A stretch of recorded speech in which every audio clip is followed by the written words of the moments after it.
దీని బిడ్డలారా, చాలా అద్భుతమైన కీర్తన ఈ మొదటి కీర్తన. ఇంకోటి, ఈ మొదటి కీర్తనతోనే మనకి మిగతా కీర్తనలన్నీ కూడా కనెక్షన్ జరుగుతూ ఉంటుంది. సో ఈ మొదటి కీర్తనలో చాలా క్లియర్‌గా దైవికమైన వారు ఎలా ఉంటారు, దుష్టులు ఎలా ఉంటారు. అయితే మనం చూసుకుంటే మొదటి వచనంలో ఏమని రాయబడిందంటే, దుష్టుల ఆలోచన చొప్పున నడవక, కమా పెట్టుకోండి, పాపుల మార్గమున నిలువక, మళ్ళీ కమా పెట్టుకోండి, అపహాసకులు కూర్చుండు చోటను కూర్చుండక. ఈ మొదటి వచనంలో చాలా విలువైన మాటలున్నాయి. 3 విషయాలు కీర్తనకారుడు చెప్తా ఉన్నాడు. మొదటిది ఏమంటున్నాడంటే, నడవద్దు అంటున్నాడు. రెండోది, నిలవద్దు అంటున్నాడు. మూడోది, కూర్చోద్దు అంటున్నాడు. ఎలా నడవకూడదంట? దుష్టుల ఆలోచన చొప్పున నడవకూడదంట. 2, ఎక్కడ నిలవకూడదంట? పాపుల మార్గమున నిలవకూడదంట. 3, ఎవరితో కూర్చోకూడదంట? అపహాసకులు కూర్చుండు చోటన కూర్చుండకూడదు. దేవుని బిడ్డలారా, ఈరోజు లోకము ఎవరి ఆలోచన మీద నడుస్తుంది అనంటే, దుష్టుల ఆలోచన, మనుషుల ఆలోచనల మీద. ఏమండి, వాక్యము తెలియని వారు ఆలోచనల మీద, దేవుణ్ణి భయము లేని వారి ఆలోచనల మీద ఈరోజు మనుషులు నడుచుకుంటా ఉన్నారు.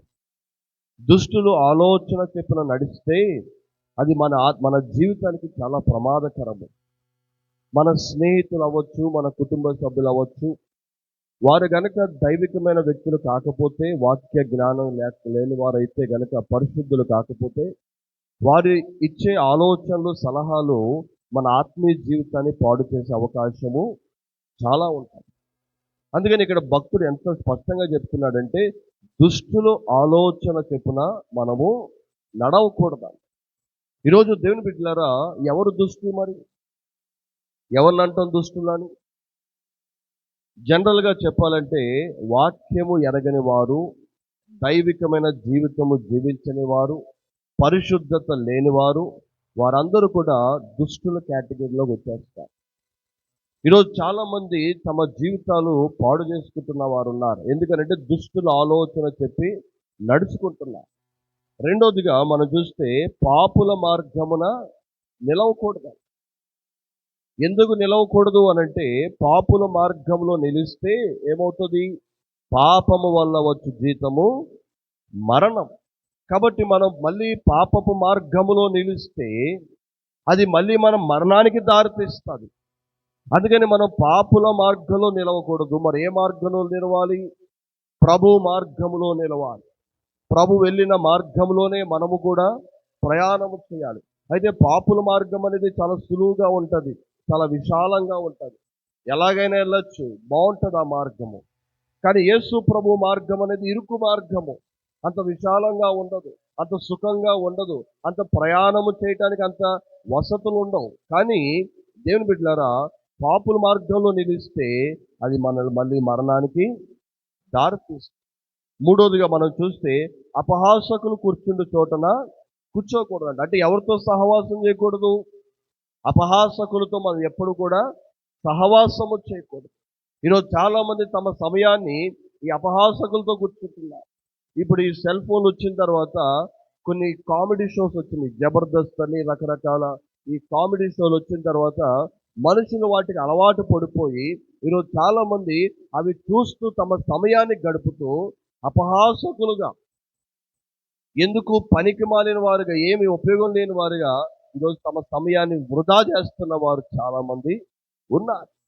మరి ఇలాంటి వారందరూ కూడా నాశనానికి వెళ్ళిపోతారు. వీళ్ళెవరు కూడా ధన్యులు కాదు.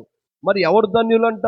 చూడండి 2వ వచనం, యెహోవా ధర్మశాస్త్రమునందు ఆనందించుచు దివారాత్రము దాన్ని ధ్యానించువాడు ధన్యుడు. ఈరోజు ప్రియుల బిడ్డలారా, నిన్నటి నుంచి రేపటి దాకా మనకు ఇప్పుడు ఏం జరగబోతున్నాయి? దేవుని మందిరంలో మీటింగ్స్ జరుగుతూ ఉన్నాయి. ఇప్పుడు మీరు ఎవరైతే ఇక్కడ ఉండిపోయి నిన్నటి నుంచి ఈ రేపటి దాకా ఉండిపోయి తీర్మానం తీసుకుని ఎవరైతే మీరు కూర్చున్నారో, మీరందరూ ఎవరు ఇప్పుడు ధన్యులు. ఎందుకంటే దివారాత్రములు దేవుని వాక్యం ఎవరైతే ధ్యానిస్తారో వారు ధన్యులు. ఈరోజు మీరు చాలా ధన్యకరమైన స్థలములో ఉన్నారు. లేదంటే మీరు కూడా బయటికి వెళ్ళిపోవచ్చు, మీకు బోల్డ్ పనులు ఉన్నాయి, మీకు బోల్డ్ విషయాలు చేసుకోవచ్చు బయట. కానీ మీరేం చేశారంటే దేవుని వాక్యమును గౌరవించి ఇదిగో మీరు దేవుని సన్నిధిలో ఉన్నారు. అదే మనం బయట ఉంటే ఎన్నో పాపాలు చేయడానికి అవకాశం ఉంటుంది, ఎన్నో పొరపాటుల్లో చేయడానికి అవకాశం ఉంటుంది. కానీ దేవుడు ఏం చేశాడంటే మన చుట్టూ కూడా ఆయన ఒక కంచె వేసేసాడు. ఇప్పుడు ఎవరయ్యా ధన్యులు అంటే దుష్టుల ఆలోచన చెప్పు నడుచుకునే వారు ధన్యులు కాదు, పాపుల మార్గంలో నిలుచువారు ధన్యులు కాదు, అపహాసకులు కూర్చుండే చోట కూర్చున్నవారు ధన్యులు కాదు. మరి ఎవరు ధన్యులు అంటే ఎవరైతే ధర్మశాస్త్రమునందు ఆనందించుతూ దివారాత్రము దాన్ని ధ్యానించేవాడు ధన్యుడే. దేవుని బిడ్డలారా, ఎక్కడ ఆనందం దొరుకుతుందంటే దేవుని వాక్యము దగ్గరే మనకు ఆనందము దొరుకుతుంది. ఎక్కడ సంతోషం దొరుకుతుందంటే దేవుని వాక్యము దగ్గర దొరుకుతుంది. మీరు కనుక మార్తా మరియ గురించి ఆలోచిస్తే, మార్తా విస్తారమైన పనులు పెట్టుకొని ఏమండి యేసు ప్రభు వాక్యం బోధిస్తుంటే ఆమె పనులు నిమగ్నమైపోయింది. ఆమె మంచిదే, దేవుని కొరకు పరిచరించాలన్న ఆలోచన ఉన్నామే. కానీ మరియ మాత్రం ఏం చేస్తుందంటే యేసు ప్రభు పాదాల దగ్గర కూర్చొని ఆయన మాటలు వింటారు. దేవుని బిడ్డలారా, ఇలాంటి మీటింగ్స్లో కూడా కొన్నిసార్లు ఏమవుతుందంటే మనం పరిచర్య పని అని చెప్పి కొన్నిసార్లు వాక్యం వినకుండా దూరం అయిపోతా ఉంది. ఎన్ని పనులున్నా సరే అవసరమైతే ఇంకా కొంచెం తొందరగా ముగించేసుకొని తొందరగా చేసేసుకొని వాక్యము బోధించబడుతున్నప్పుడు ఎక్కడ కూర్చోవాలండి? దేవుని వాక్యము దగ్గర కూర్చొని. ఆనాడు మరియ ఎలాగైతే యేసు ప్రభు పాదాల దగ్గర కూర్చొని వాక్యం విందో, మళ్ళీ మార్తా అంటుంది, అయ్యా నేను ఎంత కష్టపడుతున్నాను, మరియను పంపించండి, నాకు హెల్ప్ చేయడానికి పంపించండి అంటే ప్రభు ఏమంటున్నాడు? అమ్మా, మరియ ఉత్తమమైనది ఎంచుకుంది. She has chosen the best thing. చాలా మంచి పనిని ఆమె ఎంచుకుంది. అది ఏంటి అంటే ప్రభు పాదాల దగ్గర కూర్చొని వాక్యము వినటమే. ఈరోజు దేవుని బిడ్డలారా, మీరు కూడా దేవుని వాక్యం కోసము మీ పనులన్నీ వదులుకొని ఇక్కడికి వచ్చారు కదా, మీరు కూడా ధన్యులు అనే విషయాన్ని మీరు మర్చిపోవద్దు. మీరు చాలా ధన్యులు. కాబట్టి దేవుని బిడ్డలారా, ఎవరు ధన్యులు అంటే యెహోవా ధర్మశాస్త్రమునందు ఆనందించుతూ దివారాత్రములు దాన్ని ధ్యానించేవాడు ధన్యుడు. అతడు ధన్యుడు కాబట్టి అతని జీవితం ఎలా ఉండబోతుంది? 3వ వచనం, అతడు నీటి కాలువలో యోరను నాటబడినదై ఆకు వాడక తన కాలమందు ఫలమిచ్చు చెట్టు వలె నుండెను, అతడు చేయనదంతయు సఫలమగును. దేవుని బిడ్డలారా, ఆ యొక్క వాక్యము దగ్గర కూర్చొని ఎవరైతే ధ్యానం చేస్తూ ఉంటారో ఆనందిస్తూ ఉంటారో వారు ఎలాంటి వారంటే ఇక్కడ కీర్తనకారుడు ఎక్స్ప్లెయిన్ చేస్తాడు. ఏమనంటే వారు ఎలాంటి వారంటే నీటి కాలువ యోరను నాటబడినదై. అంటే మీరు కనుక చూస్తే ఇప్పుడు ఇక్కడ మనకి కెనాల్ ఉంది కదండి, కెనాల్ ఉంది కదా, వాగు ఉంది కదా, ఆ పక్కన చెట్లు ఉంటాయి. ఏ చెట్టు అయితే ఆ నీటి ఓరన ఏదైతే నాటబడుతుందో ఆ చెట్టుకి మనం పనిగట్టుకొని నీళ్ళు పోయొచ్చా? ఆ పని ఉంటుందా? ఉండదు. ఎందుకు? ఎప్పటికప్పుడు నీరు దానికి పుష్కలంగా తగులుతూ ఉంటుంది. ఎంత నీరు కావాలంటే అది ఎప్పుడు కూడా తీసుకుంటుంది. కాబట్టి ఆ చెట్టు వాడిపోయే పని ఉంటుందా? ఏమండి, ఎప్పటికప్పుడు ఆ చెట్టు ఫలాలను ఇస్తానే ఉంటుంది. మీరు కనుక మా ప్రాంతం వైపుకి వస్తే, కోనసీమ జిల్లాకు వస్తే, గోదావరి ప్రాంతానికి వస్తే మీరు చూస్తే మాకు అన్ని కాలువలు ఎక్కువ ఉంటాయి. ఆ కాలువల మీదే పెద్ద పెద్ద కొబ్బరి చెట్లు, తాటి చెట్లు, పెద్ద పెద్ద చెట్లన్నీ కూడా ఆ యొక్క ఓరన్ మీదే అవి నాటబడతాయి. అవి ఎలా ఉంటాయంటే చూడడానికి పొడిపోతుందేమో, అదేంటి మొత్తం వంగిపోయింది పొడిపోతుందేమో అంటే వాళ్ళు అంటారు, అయ్యా ఇది దాదాపు 100 సంవత్సరాల నుంచి అలాగే ఉంది, అది ఎప్పటికీ పడదండి. దాని యొక్క రూట్స్ వేర్లు ఆ యొక్క భూమిలోకి పాతుకుపోయినాయి. దాన్ని ఎంత గాలి దుమ్ము వచ్చినా బయట సింగిల్గా ఉన్న చెట్టు అయినా పడిపోద్ది, కానీ అది ఎప్పటికీ పడదండి, అది ఎప్పుడు కూడా మంచి ఫలాలు కాస్తుంది అంటారు. ఎందుకనంటే దానికి గల కారణం ఏంటంటే దానికి ఎప్పటికప్పుడు నీరు పుష్కరంగా తగులుతూ ఉంది. దేవుని బిడ్డలారా, మన ఆత్మీయ జీవితానికి వాక్యం అనేది చాలా ప్రాముఖ్యమైనది. అందుకనే దేవుని సన్నిధిలో కూర్చొని ఎప్పటికప్పుడు మనం వాక్యం వింటా ఉన్నప్పుడు అదేం చేస్తుందంటే మన ఆత్మీయ జీవితాన్ని ఇంకా బలపరుస్తుంది, కడతది. తద్వారా మన జీవితం ద్వారా ఫలాలు అనేవి బయటికి వస్తాయి. అయితే మనకి దేవుడు కొన్ని ఫలాలు ఇచ్చాడు. ఆత్మ ఫలాలు ఉన్నాయి కదండి. ఏంటి ఆత్మ ఫలాలు? ప్రేమ, సంతోషము, సమాధానము, దీర్ఘశాంతము, దయాలత్వము, మంచితనము, ఆశానిగ్రహము, విశ్వాసము, సాత్వికము, ఇటు మొదలైనవి. ఈ ఆత్మ ఫలాలు మనలో రావాలంటే, మనలో ఫలించాలంటే మనము ఎప్పటికప్పుడు వాక్యం అనే ఆ యోరన మనం నాటబడగలిగితే, అటువంటి సన్నిధిలో గనక మనం ఎదగగలిగితే ఖచ్చితంగా మీరు కూడా ఫలాలు ఇచ్చే చెట్టు వలె ఉంటారు. అయితే దేవుని బిడ్డలారా, ఫలం ఇచ్చే చెట్టు చాలా దెబ్బలు తింటది. ఫలం ఇచ్చే చెట్టు చాలాసార్లు కొట్టబడతా ఉంటది. ఒకసారి ఒక ఊర్లో 2 చెట్లు ఉన్నాయంట. ఒక చెట్టు బాగా ఫలాలు ఇస్తా ఉంది. ఇంకొక చెట్టేమో అసలు ఎండిపోయి ఎందుకు పనికిరానిదాగా ఉందండి. అయితే ఈ ఫలాలు ఇచ్చే చెట్టు ఏదైతే ఉందో చాలా మంది రాళ్ళు ఇస్తున్నారంట ఆ చెట్టు మీదకి. చాలా మంది రాళ్ళు ఇస్తున్నారు. ఎందుకు? ఆ ఫలాలను కోసుకొని తినడానికి. అలా రాళ్ళతో కొడుతుంటే ఈ పక్కన ఎండిపోయిన చెట్టు ఉంది కదా, అది అంటుందంట, చూసావా అలా ఫలాలు కాస్తే ఎన్ని దెబ్బలు తిన్నాను, అవసరమా ఫలాలు నీకు?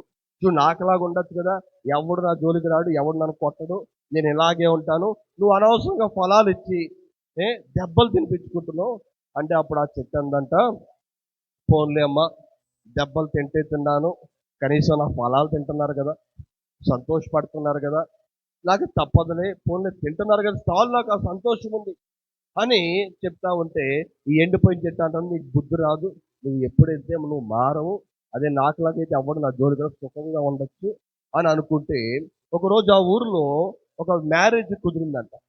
అయితే ఆ ఊరు పెద్ద ఆయన అన్నాడంట, ఒరే మన ఊరిలో పెళ్లి కుదిరింది కాబట్టి మన పొలంలోకి వెళ్ళి బాగా ఎండిపోయిన చెట్టు ఏదైనా ఉంటే దాన్ని మొత్తం శుభ్రంగా నరికి తెచ్చేయండిరా, మనం పొయ్యిలు వేసుకోవడానికి బాగుంటుందంటే వీళ్ళు వెళ్ళారంట వెతకడానికి. వెతికితే ఎందుకు ఎదురుగుండా పెద్ద చెట్టు ఉందంట.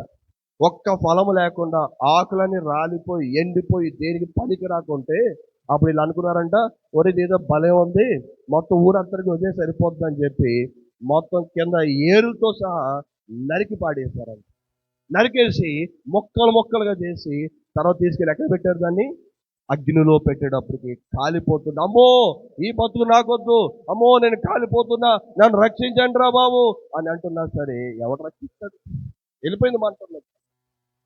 కానీ ఫలాలు ఇచ్చే చెట్టు మాత్రము ఏమండి, దెబ్బల చెట్టు, అది గాయాలు పడుతుంది కానీ అది అనేక మందికి తృప్తినిస్తా ఉంది. ఈరోజు దేవుని బిడ్డలారా, మీరు ఎండిపోయిన చెట్టుగా ఉండకూడదు కానీ ఫలాలు ఇచ్చే చెట్టుగా ఉండాలి. ఫలాలు ఇచ్చే చెట్టుగా మీరు ఉండాలంటే దేవుని వాక్యము యొద్ద కూర్చోవాలి. దేవుని ధర్మశాస్త్రమునందు దివారాత్రములు దాన్ని ధ్యానిస్తూ ఉండాలి. అదే ఎండిపోయిన చెట్టు ఎలా ఉంటుందంటే దేవుని వాక్యానికి దూరంగా ఉంటుంది, దేవుని మందిరానికి దూరంగా ఉంటుంది, దేవునికి సహవాసానికి దూరంగా ఉంటుంది, దగ్గర రావడానికి ఇష్టపడదు. ఎప్పుడు దూరంగా ఉండి ఫలాలు ఇచ్చే చెట్టు మీద రాళ్ళేస్తా ఉంటది. నీకు అవసరమా ఈ భక్తి? ఇంత వాక్యం చదవాలా, ఇలా ప్రార్థన చేయాలా, ఏంటి తెగ ఎక్స్ట్రాలు చేస్తున్నావు, ఏంటి తెచ్చుకెళ్ళిపోతున్నావు అంట అని ఇలాగా ఆ చెట్లు ఏం చేస్తాయంటే మన ఆత్మీయ జీవితాన్ని పాడు చేయడానికి రకరకాల మాటలు అంటా ఉంటాయి. వాటిని ఏమి మీరు పట్టించుకోవాల్సిన అవసరము లేదు. ఎందుకనంటే ఆ ధర్మశాస్త్రములో ఆనందించేవాడికి తెలుస్తుంది. ఆ ధర్మశాస్త్రమును ఆనందించే వారికి తెలుస్తుంది ఎంత గొప్ప భాగ్యం అనేది. దేవుని బిడ్డలారా, నేను నా కాలేజీలో చదువుతున్నప్పుడు దాదాపు 8 సంవత్సరాలు ఈ సెల్ ఫోన్ అనేది వాడకుండా ఈ 8 సంవత్సరాలు కేవలం దేవుని వాక్యంతో కూర్చున్నా. సాధ్యమవుతుందంటారా? సెల్ ఫోన్ లేకుండా ఒక్కరోజైనా మనం ఉండగలమా? బైబిల్ లేకుండా సంవత్సరాలు బతకగలమేమో కానీ సెల్ ఫోన్ లేకుండా ఒక నిమిషం ఉండలేం. పొద్దున్న లేవగానే ముందు ఏం వెతుక్కుంటాం? చెప్పండి, ఏం వెతుక్కుంటాం? బైబిల్ ఎత్తలేం కదా, సెల్ ఫోనే కదా వెతుక్కుంటాం. పొద్దున్న లేవగానే సెల్ ఫోన్లో ఏం వెతుక్కుంటాం? ఎవరైనా ఫోన్ చేశారా, ఎవరైనా మెసేజ్ పెట్టారా, నాతో ఎవరైనా మాట్లాడాలనుకుంటున్నారా అని ఎదుగుతారా? లేదా పొద్దున్న బైబిల్ తెలిసి దేవుడు ఈరోజు నాతో ఏం మాట్లాడాలనుకుంటారా? ఏం ఎదుగుతారు ముందు? సెల్ ఫోనే కదా. నేను 8 సంవత్సరాలు సెల్ ఫోన్ లేకుండా ఉన్నా. ఒక కుర్రోడికి అవుతుందంటారా? ఇక పిల్లలు గోలెట్టేస్తున్నారు సెల్ ఫోన్ అవ్వకపోతే. మరి 8 సంవత్సరాలు నేను సెల్ ఫోన్ అంటే చూడని వాడిని బైబిల్తో కూర్చోగలిగానంటే I have tasted the word of God. దేవుని వాక్యమును రుచి చూశాను కాబట్టి దానిలో ఉన్న విలువలు, దానిలో ఉన్న ముత్యాలను నేను వెతుక్కున్నాను కాబట్టి ఈరోజు సెల్ ఫోన్ లేకుండా నేను ఉండగలను. చాలా మంది ఉండలేదు సెల్ ఫోన్. ఎందుకనంటే దీనిలో ఉన్న ఆనందం ఎందులో కూడా దొరకదండి. ఇది మనల్ని పాపంలోకి దారితీస్తే ఇది మనల్ని పరిశుద్ధతలోకి నడిపిస్తుంది. అంత తేడా ఉంది దానికి. కాబట్టి దేవుని బిడ్డలారా, తర్వాత వచనాన్ని చదువుకుందాం. ఆఖరిగా చెప్పి నేను ముగిస్తాను. 4వ వచనం, దుష్టులు అలాగునుండగా గాలి చెదురు గొట్టు పొట్టు వలె నుందురు. ఎలాగంట? ఎవరైతే దుష్టుల ఆలోచన చెప్పి నడుస్తారో, పాపుల మార్గంలో నిలుస్తారో, అపహాసకులు కూర్చుండే చోటు కూర్చుంటారో, వాళ్ళది ఏమైపోతుందంట? గాలి చెదురు పొట్టు వలె ఉంటారు. ఆ దుష్టులు ఎక్కువ కాలం బతకరండి. ఆ దుష్టులు ఎక్కువ కాలం జీవించలేరు. ఆ దుష్టుల వల్ల ఎవరికి ఉపయోగం లేదు. ఒకరోజు గాలి వస్తుంది, ఆ గాలిలో వీళ్ళంతా కూడా పొట్టు ఎగిరిపోతుంది. చూసారా దుమ్మ ఎలాగైతే ఎగిరిపోతుందో వీళ్ళందరూ కదా ఒక రోజు ఎగిరిపోతారు. అందుకని దేవుని బిడ్డలారా, ఈరోజు మన విశ్వాసము, మన భక్తిని దేని మీద కట్టుకోవాలంటే బండ మీద కట్టుకోవాలి. ఈరోజు చాలా మంది ఎక్కడ కట్టుకుంటున్నారు? ఇసుక మీద కట్టేసుకుంటున్నారు. ఒకవేళ మీరు ఇసుక మీద కట్టుకుంటే ఆ ఇసుక మీద కట్టుకునే భక్తి, విశ్వాసము ఎక్కువ కాలము నిలబడదు. అయితే బండ మీద కట్టుకోవాలంటే కష్టమే. ప్రయాసపడి ఎక్కాలి పైకి, సామాన్లన్నీ మోసుకొని వెళ్ళాలి. ఎవరు హెల్ప్ చేయడానికి రాకపోవచ్చు, కానీ అది లేట్ అయినా సరే ఎక్కువ కాలం ఉంటుంది. ఇది త్వరగా కట్టబడుతుంది, అంతే త్వరగా కూడా ఒకరోజు కూలిపోయే అవకాశం ఉంటుంది. ఈరోజు దేవుని సన్నిధిలో కూర్చోవడము, దేవుని వాక్యం వినటము, దాన్ని బట్టి ఏమవుతుందంటే మీరు మీ విశ్వాసాన్ని ఇప్పుడు ఎక్కడ కట్టుకుంటున్నారు? బండ మీద కట్టుకుంటున్నారు. ఇప్పుడు చాలా మంది సెల్ ఫోన్లో వాక్యాలు వినేసి చర్చికే వెళ్తాంలే, ఫోన్లో చూస్తున్నాం కదా సరిపోతులే అని అనుకునే వారు ఉన్నారు. వాళ్ళు బండ మీద కట్టుకోవట్లేదు, వాళ్ళు ఎక్కడ కట్టుకుంటున్నారు? ఇసుక మీద కట్టుకుంటున్నారు. కానీ మీరు ధన్యులు, మీరు దుష్టుల మార్గములో లేరు, దేవుని మార్గములో ఉన్నారు. అపహాసకు కూర్చుండే చోట మీరు కూర్చోలేదు. ఇప్పుడు ఎక్కడ కూర్చున్నారు మీరు? యెహోవా ధర్మశాస్త్రమునందు ఆనందించు దివారాత్రములు దాన్ని ధ్యానించేవారు ధన్యులు. ఇప్పుడు ఎవరైనా ఫోన్ చేసి ఎక్కడున్నారు అంటే చర్చిలో ఉన్నానంటే, ఏరా నీకు పని లేదా? ఇంకా ఎంత మాటలు చర్చైనా, బోల్డ్ పనులు ఉన్నాయి, బోల్డ్ విషయాలు చేయాలి, రా మూసుకొని రా అంటే అప్పుడు నువ్వు చెప్పాలనే, బాబు నేను ఇప్పుడు చాలా ధన్యులు, నేను నీకు దుష్టుడు, నీకు ఏదో బుద్ధి లేదో కనిపించచ్చేమో, కానీ నేను ఎవరిని ఇప్పుడు ధన్యుణ్ణి, దేవుని వాక్యం దగ్గరికి వచ్చినాను. దేని బిడ్డలారా, 5వ వచనం, కాబట్టి న్యాయ విమర్శలో దుష్టులను నీతిమంతుల సభలో పాపులు నిలువరు. నీతిమంతుల మార్గము యెహోవాకు తెలియను, దుష్టుల మార్గము నాశనముకు నడుపును. దేని బిడ్డలారా, నీతిమంతుల మార్గం ఎవరికి తెలుస్తుందంట అండి?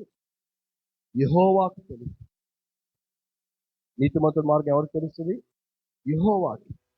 దేవుని బిడ్డలారా, నువ్వు నీతిగా బతికితే నీ నీతిని ఎవరు చూడకపోవచ్చు, నీ యథార్థతను ఎవరు గుర్తించకపోవచ్చు, నీ పరిశుద్ధతను ఎవరు గమనించకపోవచ్చు. లోకం ఇంకా నేను అవమానిస్తుంది, ఇబ్బంది పెడుతుంది, రకరకాల మాటలు అంటది, కానీ నీ నీతిని ఎవరు చూస్తారంట? యెహోవా చూస్తారు. ఎందుకంటే రేపు తీర్పు తెచ్చేది ఎవరు? ఆయన. మనుషులు చూసినా చూడకపోయినా మనకు అలా సంబంధం లేదు, కానీ ఎవరు చూడాలి? ఆయన చూడాలి. ఆయన చూసేలాగా మనం జీవించాలి, ఆయన చూసేలాగా మనం పని చేయాలి తప్ప మనుషులు చూసేలాగా మనం గనక నడుచుకుంటే దానివల్ల ఎటువంటి ప్రయోజనము లేదు. కాబట్టి నీతిమంతుల మార్గము యెహోవా తెలియను, దుష్టుల మార్గము నాశనము. దేవుని బిడ్డలారా, యేసు ప్రభువారు లేదంటే దేవాతి దేవుడు మనిషికి ఎప్పుడు కూడా రెండు అవకాశం ఇస్తారు. ఒకటి బాగుపడడానికి, రెండు పాడైపోవడానికి. యేసు ప్రభువారు దేవుడు చెప్పాడు అవ్వతో ఆదాముతో, ఇక్కడ మంచి చెడులు కల చెట్టు ఉంది, ఇక్కడేమో జీవఫల వృక్షము ఉంది. దేవుడు యేసు ప్రభువారు పరలోకం ఉంది, నరకము కూడా ఉంది. మనిషికి ఎప్పుడు ఆయన అవకాశం ఇస్తాడు, ఏ రోజు బలవంతంగా రానివ్వడు ఆయన. ఆయన ఎప్పుడు కూడా అవకాశం ఇస్తాడు, మీకు నచ్చింది చూసుకోండి కానీ చెప్తాడు అది ఎంత ప్రమాదమో, ఇది ఎంత మంచిదో. ఈరోజు దేవుని బిడ్డలారా, దైవికంగా వెళ్ళాలన్నా నీ చేతుల్లోనే ఉంది, లేదు నేను ఇలా దుష్టుడిగానే వెళ్తానన్నా కూడా ఎవరి చేతుల్లో ఉంది? మన చేతుల్లో ఉంది. అయితే ఈరోజు నువ్వు ఏది ఎన్నుకుంటున్నావు అనేది చాలా ప్రాముఖ్యమైనది. ఆధ్యాత్మికమైన జీవితంలో నువ్వు వెళ్ళాలని ఆశపడుతున్నావా? లేదు ఇలాగే వెళ్తానండి, నేను మారనండి, నువ్వు నాకు చెప్పేదేంటి అని కూర్చుంటే అది ఏ మార్గంలో వెళ్తది? నాశనానికి నడిపిస్తది. కానీ దైవికమైన వారు నీతిమంతుల మార్గము యెహోవాకు తెలియను. ఈరోజు దేవుని బిడ్డలారా, నేను నేను మిమ్మల్ని ప్రోత్సహించేది ఏంటంటే, మిమ్మల్ని బలపరిచేది ఏంటంటే, ఒకటే మాట నేను చెప్తాను. మీరు ధన్యులు. ఇక్కడ కూర్చున్న మీరెవరు? ధన్యులు. ఎందుకంటే మీరు సినిమా హాల్‌లో కూర్చోలే. ఇంకెక్కడో దేనితోనో కూర్చోలే. దేవుని బలిపీఠం ఎదుట, ఆయన పాదాల ఎదుట, ఆయన వాక్యం వినటం కోసం మీరందరూ పనిగట్టుకుని ఇక్కడ కూర్చొని చూసారా? అది చాలు మీ ధన్యత. That is what God wants actually. అదే దేవుడు కోరుకుంటున్నాడు మన నుండి. అటువంటి గొప్ప ధన్యత మీరు పొందుకున్నారు కాబట్టి మీరేం చేయాలంటే ఇతరులకు కూడా ఈ ధన్యత భాగ్యాన్ని మీరు తెలియజేసి వారిని కూడా దేవుని వద్దకు నడిపించాలి. అయితే దేవుని బిడ్డలారా, ఇలాంటి సమయంలోనే దుష్టుడు మనకి రకాలుగా శోధిస్తాడు. రకరకాల సమస్యలతో మనల్ని వెంటాడుతాడు. లాగడానికి బయటకు ప్రయత్నం చేస్తాడు. అయితే పేతురు గారు అంటారు కదా, నిబ్బరమైన బుద్ధి గలవారై మెలకుగా ఉండండి. మీ అపవాదైన సాతాను గర్జించు సింహం వలె ఎవరిని మృంగుదామా, ఎవరిని పట్టుకుందామా, ఎవరిని లాగేద్దామా అని వాడు తిరుగుతా ఉన్నాడంట. వాడు మీరు ఏం చేయాలి? ఇప్పుడు మెలకుగా ఉండాలి. మెలకుగా అంటే నిద్రపోయి లేవటం కాదు, ఆ మెలకు కాదు. ఆధ్యాత్మికంగా మీరు మెలకుగా ఉండాలి. లేదంటే సాతాను మనం పట్టుకునే అవకాశము ఉంటుంది. కాబట్టి ఈరోజు దేవుని బిడ్డలారా, ఇంత గొప్ప ధన్యతను మీరు పొందుకున్నారు. దేవుడి కొద్ది మాటలు దీవించిన గాక. ఆమేన్.